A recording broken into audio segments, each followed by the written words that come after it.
Welcome to the BARAZA. Here we demystify the miseducation of Africa and Africans by tracing our roots, values, and dissect our social issues. Let's talk. Why the new president of Burkina Faso is compared to Thomas Sankara. 38 years ago, Burkina Faso was led by Thomas Sankara, an exceptional and revolutionary leader who shook the region's national security imperatives and challenged Perry's role and control. Known as Africa's Che Guevara, Sankara was an icon to many Africans because of his revolutionary programs for African self-reliance. A true Pan-Africanist, his foreign policies were anti-imperialist, refusing funding from organizations such as the International Monetary Fund. Unfortunately, Sankara was assassinated by forces led by Blaise Compaoré, a former friend of his.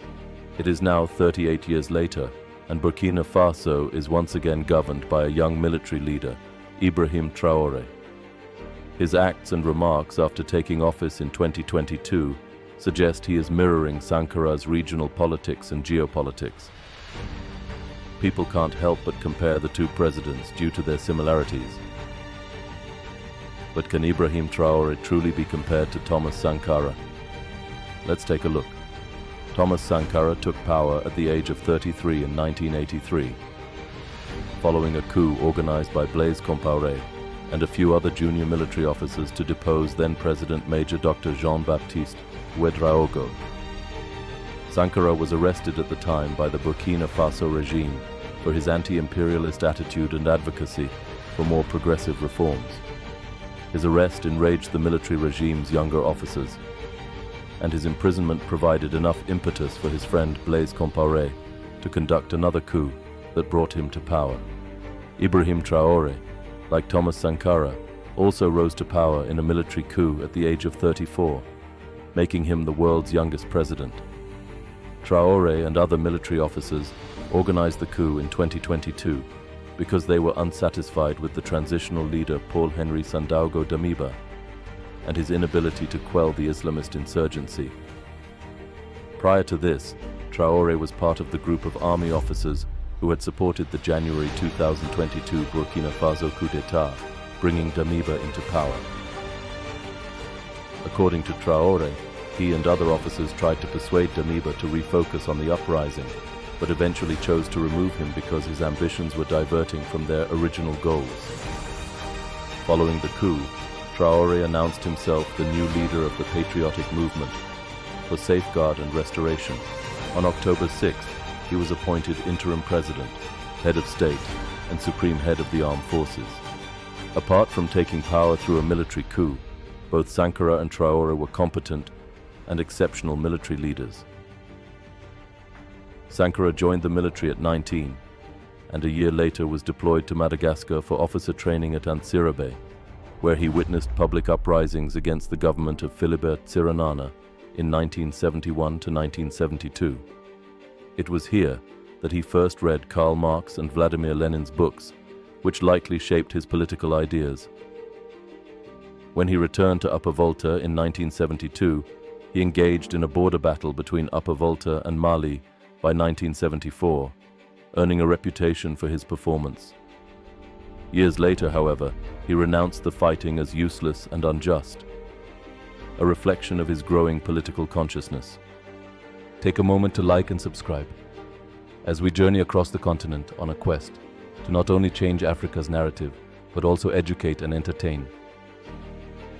Ibrahim Traore, for his part, joined the Burkina Faso army in 2009 after graduating with honors from university.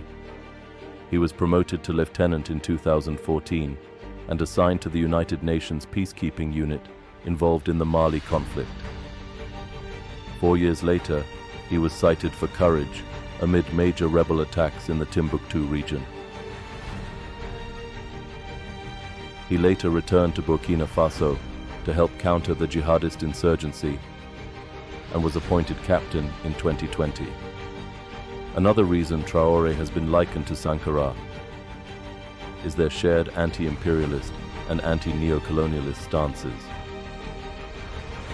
When Sankara took power, he first changed the country's name from the French colonial Upper Volta to Burkina Faso, land of the upright. His international policies rejected funding from organizations like the International Monetary Fund, claiming, "He who feeds you controls you."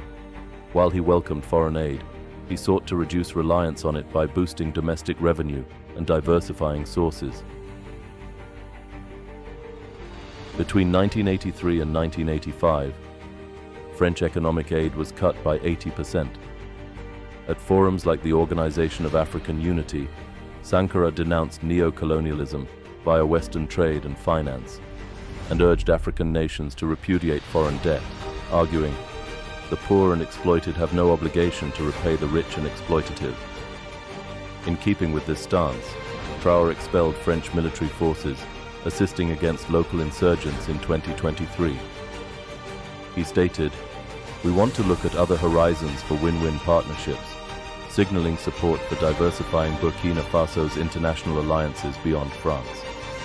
Responding to claims in Western media that he is a pawn of Vladimir Putin, Traore declared, "France cannot interfere directly in our affairs.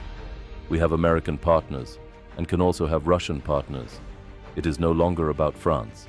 During the second Russia-Africa summit, Traore emphasized African sovereignty and the fight against imperialism. He called colonialism a barbarous, violent modern form of slavery and questioned why Africa, despite its wealth, remains the poorest continent. However, he added, "We have the opportunity to build new relationships for a better future." Like Sankara, his speech earned global applause and respect. During his presidency, Sankara was known for quotes like, "You cannot carry out fundamental change without a certain amount of madness, the courage to turn your back on the old formulas and invent the future."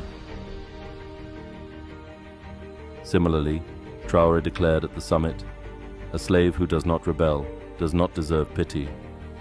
Both leaders also prioritized service to the people.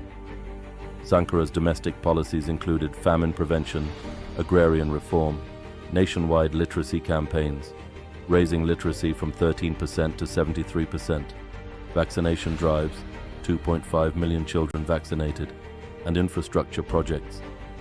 He planted 10 million trees to combat desertification, slashed his salary to $450 a month, and sold government luxury cars to fund public projects. Traore, still early in his presidency, has signaled a focus on development. When security returns, our fight will be for development. His policies may include army reforms and partnerships with Russia, potentially reshaping West African politics and Burkina Faso's approach to the Islamist insurgency. While Traore walks a path reminiscent of Sankara, only time will tell if he can transform Burkina Faso without meeting Sankara's tragic fate. Thank you for watching. Join us next week for another demystifying journey.